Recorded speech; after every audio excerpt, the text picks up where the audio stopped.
Bismillahirrohmanirrohim. Assalamualaikum warahmatullahi wabarakatuh.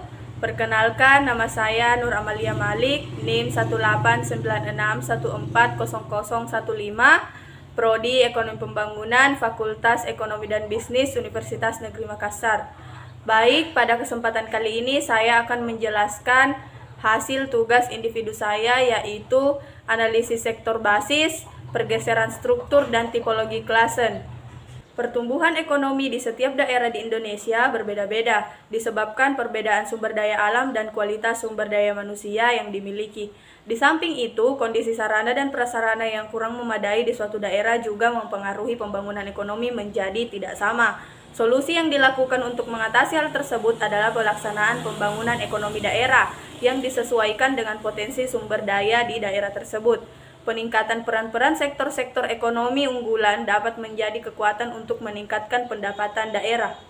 Apabila melihat dari pertumbuhan ekonomi di Kabupaten Cianjur, di beberapa sektor mengalami penurunan, dan ada pula yang mengalami kenaikan hingga kenaikan secara pesat dalam satu sektor tertentu. Adapun PDRB Kabupaten Cianjur yang dapat dilihat dari harga konstan mulai dari tahun 2018 sampai dengan tahun 2020. Baik, berikut tabel hasil perhitungan LQ Kabupaten Cianjur berdasarkan data PDRB atas dasar harga konstan dari tahun 2018 hingga tahun 2020.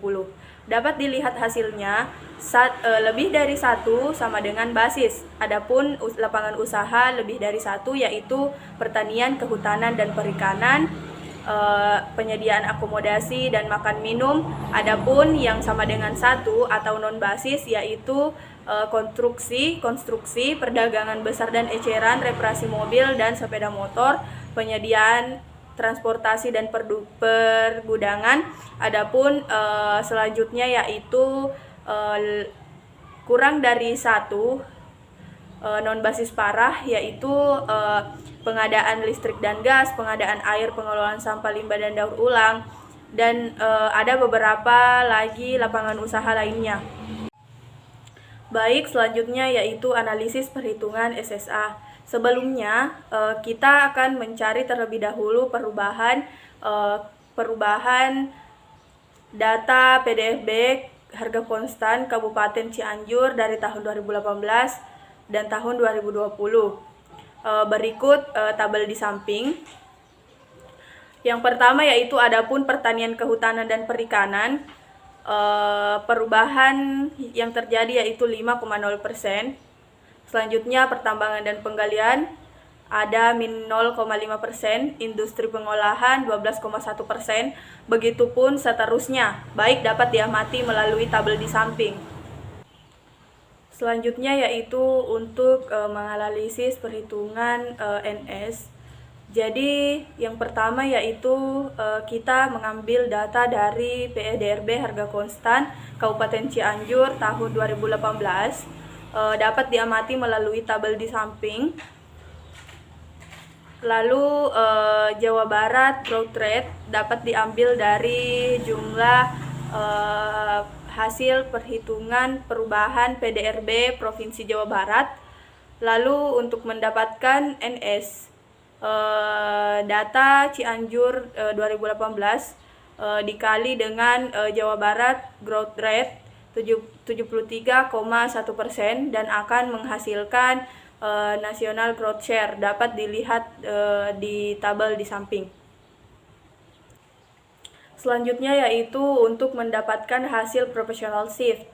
Yang pertama yang dilakukan yaitu kita akan memasukkan data PDRB Kabupaten Cianjur tahun 2018, lalu sektor Jawa Barat growth rate dan Jawa Barat growth rate. Yang pertama yaitu pertanian, kehutanan, dan perikanan, jumlah PDRB harga konstan dikali dengan sektor Jawa Barat growth rate 5,1% dikurang dengan Jawa Barat growth rate 73,1% akan mendapatkan jumlah proportional shift yaitu seperti tabel berikut. Jadi dapat diamati bahwa perhitungan PDRB lalu dikali dengan sektor Jawa Barat growth rate dikurang dengan Jawa Barat growth rate akan mendapatkan hasil proportional shift. Selanjutnya yaitu perhitungan DS. Yang pertama, seperti halnya dengan perhitungan PS, kita masukkan data PDRB harga konstan Kabupaten Cianjur tahun 2018. Selanjutnya itu Cianjur growth rate dan Jawa Barat growth rate. Yang pertama yaitu pertanian, kehutanan, dan perikanan. Hasil atau data dari PDRB harga konstan dikali dengan Cianjur growth rate 5,0% dikurang dengan Jawa Barat growth rate 73,1% akan mendapatkan hasil differential shift. Baik, dapat diamati dari tabel berikut. Dari tabel di samping dapat dilihat dari hasil perhitungan menggunakan analisis shift share, hasil dari perhitungan DS menunjukkan bahwa dari semua sektor bernilai negatif, yang berarti bahwa nilai pendapatan atau PDRB Kabupaten Cianjur mengalami penurunan kinerja ekonomi. Yang terakhir yaitu hasil perhitungan analisis tipologi klase. Berdasarkan tabel di samping dapat dilihat bahwa sektor yang mempunyai kontribusi besar terhadap pertumbuhan ekonomi di daerah Cianjur yaitu sektor pertanian, kehutanan, dan perikanan, sektor perdagangan mobil besar dan eceran, reparasi mobil dan sepeda motor, pengadaan air, pengelolaan sampah limbah dan daur ulang, sektor pengadaan listrik dan gas, sektor pengolahan industri, dan sektor jasa keuangan dan asuransi, termasuk sektor yang potensial. Sektor yang mempunyai rata-rata kontribusi yang tinggi namun laju pertumbuhannya tidak cukup tinggi. Adapun yang termasuk sektor tertinggal yaitu sektor pertambangan dan penggalian dan sektor informasi dan komunikasi. Baik, itulah tadi hasil presentase tugas individu saya. Lebih dan kurangnya mohon dimaafkan. Wabillahi taufiq wal hidayah. Wassalamualaikum warahmatullahi wabarakatuh.